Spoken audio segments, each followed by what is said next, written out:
Uma ótima tarde a você, Rita. Hoje nós tivemos a divulgação da produção industrial aqui do Brasil, que veio com um crescimento abaixo do esperado. Nós tivemos uma frustração tanto para os dados mensais quanto a comparação anual. O dado foi ruim, de como a indústria perdendo força e bastante nestes últimos meses. Como é que você avalia o desempenho desta indústria no último mês aqui para o Brasil? Sempre um ótimo dia para você.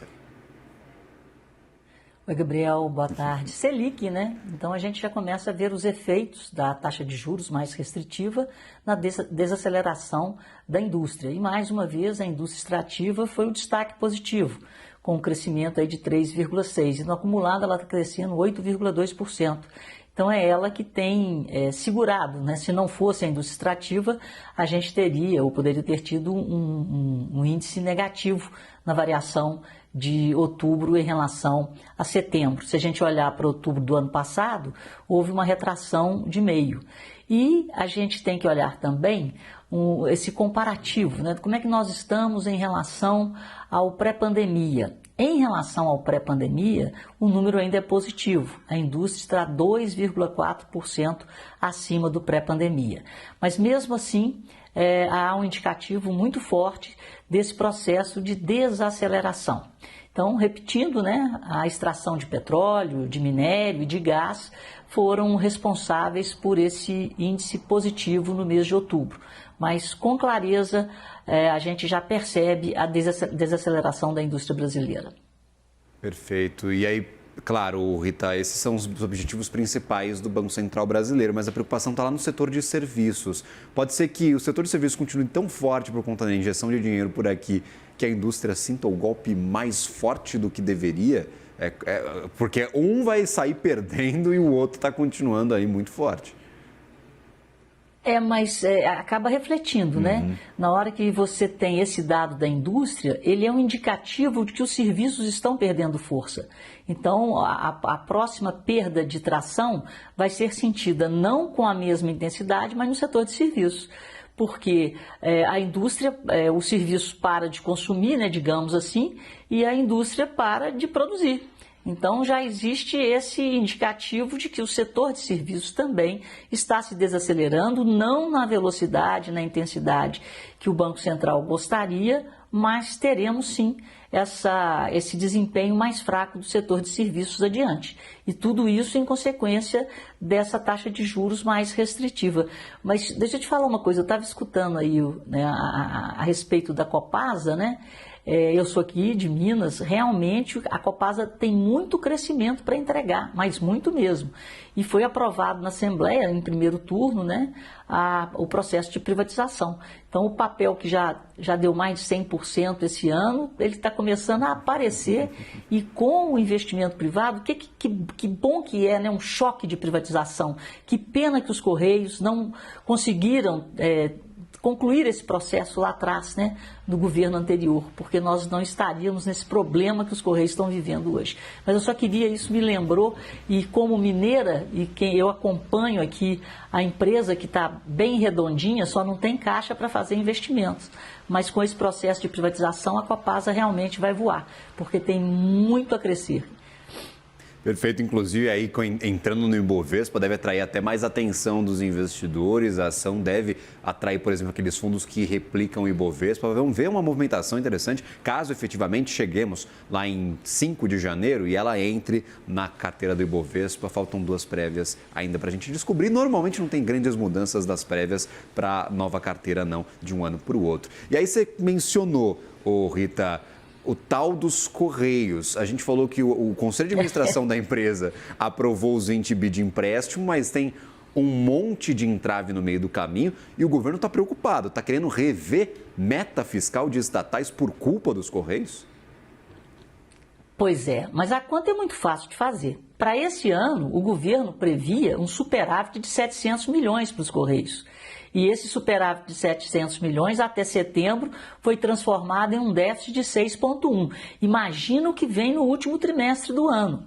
E esse plano de reestruturação, que vai ser tocado com empréstimo, né, você não coloca um plano ousado como esse em pé da noite para o dia.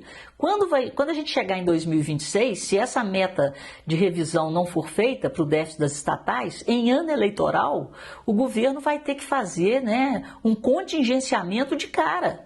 Porque vai vir mais confusão aí pelo lado do Correio. Por quê?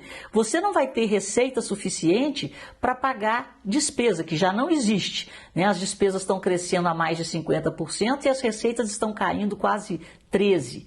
Isso até setembro, se compararmos com o mesmo período do ano passado. Se a gente olhar para frente, para o Correio tocar um plano de reestruturação, ele vai ter que investir. Investimento é despesa.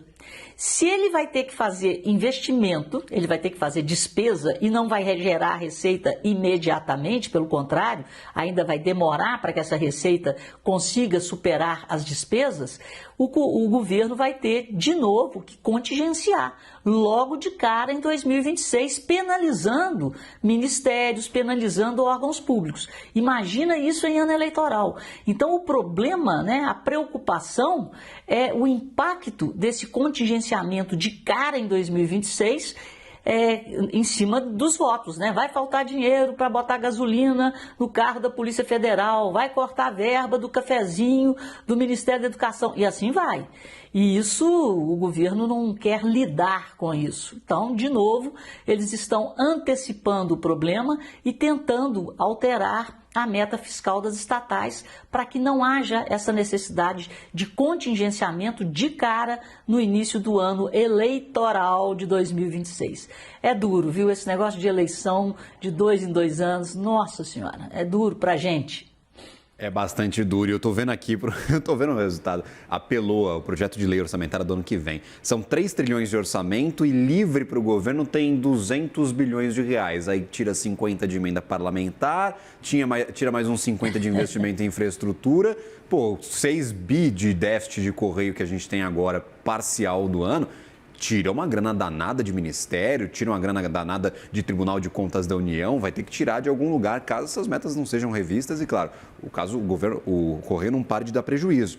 Para além do investimento, Rita, eu lembro que os Correios querem demitir gente e demitir também custa caro, então vai fazer uma demissão geral e vai gastar dinheiro também demitindo parte desses funcionários, né? É isso mesmo, o raciocínio é esse. O Correio, ano que vem, com esse plano, ele vai ter muito mais despesa do que receita. E mais despesas do que receita, como é que é o nome disso? Déficit. E aí, esse déficit vai comprometer de cara o governo em cima do dinheiro a ser distribuído aos seus ministérios, aos órgãos, e aí ele vai ter que contingenciar. É isso que ele não quer em ano eleitoral. Perfeito. Se sair este empréstimo, Rita, a gente tem um pouco mais de tranquilidade para os Correios, porque a gente está debatendo agora qual vai ser a taxa de juros, se o Tesouro vai ou não aprovar, porque a taxa parece estar um pouquinho acima do que o Tesouro garantiria de crédito, do que casaria ali com as premissas do Tesouro Nacional. Se sair estes tais 10 bilhões que eles falam que é primordial, que se não entrar com 10 bi no ano que vem, vai ter corte de alguma operação dos Correios. Dá um alívio a mais ou mesmo com essa grana, como você nos traz, ainda tem pressão para cima da empresa? Eu acho que essa pressão não vai acabar, não. E agora tem uma pressão adicional, porque o Ministério Público, junto ao TCU, ele quer transparência nesse empréstimo. Segundo o subprocurador lá, o Lucas Rocha, ele acha que o empréstimo está sendo, nessas condições, ele quer transparência mesmo, melhor para os bancos do que para a estatal. Então tem que haver uma relação aí de equilíbrio. Por que você vai pagar um juros de 136% do CDI, se geralmente quando o Tesouro dá o aval, esse juro é de 120%? Né? Então, e outra coisa, o Correio está sendo privilegiado, ele está tendo algum tipo de benesse, porque quando você toma um empréstimo dessa monta, você tem que exigir certos comportamentos de gestão. E quais seriam esses comportamentos de gestão necessários para que o Correio faça jus a pegar essa grana toda em nome do povo brasileiro? Porque se o Correio não der lucro de novo, quem vai pagar somos nós. Então o MP também entrou e já tem gente até batizando esse empréstimo de Bolsa Banco, né? Eu quero entrar nessa barbada também, emprestar 136 do CDI com garantia, praticamente um CDB aí com o FGC garantindo dinheiro. Então, Aí abre para todo mundo aí, vamos colocar dinheiro nos Correios, se quebrar mesmo é o Tesouro que vai pagar, então tem uma garantia bem forte, bem grande, é claro, muito atrativo para banco colocar dinheiro nessa história. Rita Mundim, sempre bem-vinda, minha cara, agradeço imensamente pela participação aqui no Insights do Mercado, até amanhã. Até. E viva o recorde da Bolsa. Valeu, obrigado. Viva o recorde. Inclusive, a gente vai falar sobre isso daqui a pouquinho, porque a Bolsa está bombando nessa terça-feira, está subindo bastante. Até a próxima.